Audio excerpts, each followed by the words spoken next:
Monsieur le sénateur, maire honoraire de Meudon, monsieur le député, mes chers collègues, mesdames et messieurs, chers amis, chère Corinne Ovnanian, cher Avédic Batikian, cher Léon, nous commémorons aujourd'hui le génocide arménien. Qu'importe la distance imposée par le contexte sanitaire, car une nouvelle fois, je tenais à ranimer la mémoire des victimes du premier crime contre l'humanité du XXe siècle. Tout commence en effet en janvier 1915. L'armée turque, défaite par les Russes dans le Caucase, cherche des responsables. Comme trop souvent dans l'histoire, des innocents sans défense sont jugés responsables. Et les 12 000 conscrits arméniens de la 3e armée sont tués. L'engrenage infernal s'amorce, s'étalera sur plusieurs années et cumulera au bilan macabre de 1 300 000 morts. Et cela pour quel objectif ? La motivation de détruire purement et simplement un peuple et une culture millénaire. Cette haine a un nom, désormais, le génocide.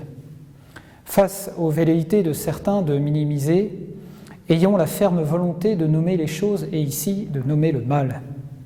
La France est de ces nations qui ont osé dénoncer ce crime et pointer ses responsables. Ces responsables qui, aujourd'hui encore, n'assument toujours pas ces actes. C'est en 2001, sous la présidence de Jacques Chirac, et à l'initiative de parlementaires, tels que notre collègue André Santini, que notre pays reconnaissait ce crime contre l'humanité. Un combat qui fait d'autant plus sens pour moi, engagé à Meudon depuis plusieurs décennies, où j'ai pu mesurer la contribution de la communauté arménienne à l'histoire, la richesse et au dynamisme de notre commune ainsi que de notre département. J'ai la conviction que le lien fraternel qui nous unit ne saurait être abîmé par le temps. Notre combat n'a depuis jamais faibli et s'est révélé terriblement actuel. Au-delà de la crise sanitaire qui bouleverse nos vies, nous ne devons pas oublier qu'aujourd'hui encore, la communauté arménienne a été frappée en son cœur. Septembre 2020, alors que nous étions dans le flottement de l'entre-deux-vagues, l'Azerbaïdjan attaquait la province du Haut-Karabakh, aussi appelée République d'Artsakh. Ces opérations militaires d'une intolérable violence ont provoqué la mort de milliers de personnes dans cette région, de culture et de population arménienne. En octobre 2020, rejoignant une tribune de 176 élus de tous bords politiques et en collaboration avec le Conseil de coordination arménienne de France, nous estimions que la France devait réexaminer, reconnaître pleinement la République d'Artsakh en apportant son appui diplomatique aux autorités de celle-ci et de l'Arménie. Cette revendication a été confirmée et soutenue au sein de notre conseil municipal en décembre de la même année.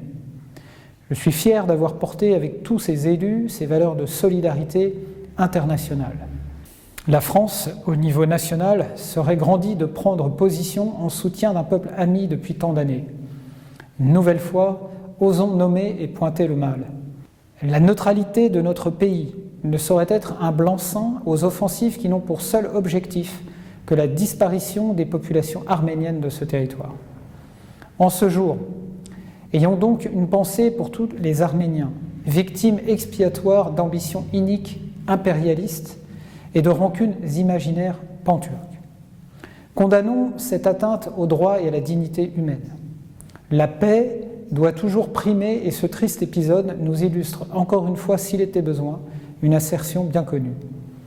Sans notre vigilance, les tragédies cycliques de l'histoire ne sont pas un épouvantail propre à effrayer nos enfants. Pour ceux qui sont tombés, pour ceux qui sont encore debout, vous pouvez compter sur notre fidèle soutien. Je vous remercie.